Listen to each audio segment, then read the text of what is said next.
Pemirsa, testing dan pelacakan memang jadi kunci untuk menekan penyebaran COVID-19. Kini ada inovasi untuk mendeteksi COVID-19 dengan menggunakan sampel air liur atau saliva-based testing.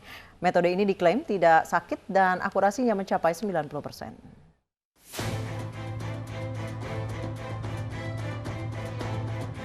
Tingginya angka penderita COVID-19 di Indonesia membuat pemerintah kian gencar melakukan langkah menekan penyebarannya. Testing yang kian diperbanyak, pelacakan kontak, pengobatan dan isolasi jadi strategi menghadapi pandemi.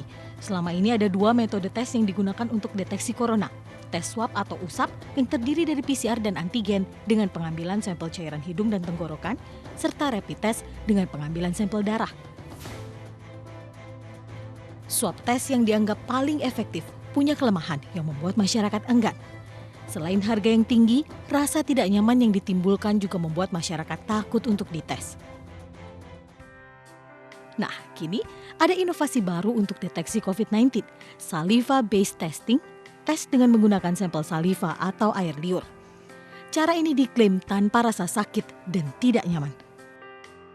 Pilihannya jelas, yang pertama karena ini air liur lebih mudah untuk dikolek, diambil, tidak perlu tenaga kesehatan yang khusus dilatih, sehingga bisa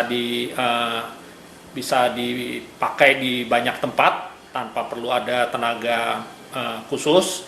Yang kedua tentu akan lebih friendly untuk anak kecil, ya. Terus yang ketiga, hasil ini juga bisa lebih cepat untuk menjadikan hasil dari pemeriksaan RT-PCR.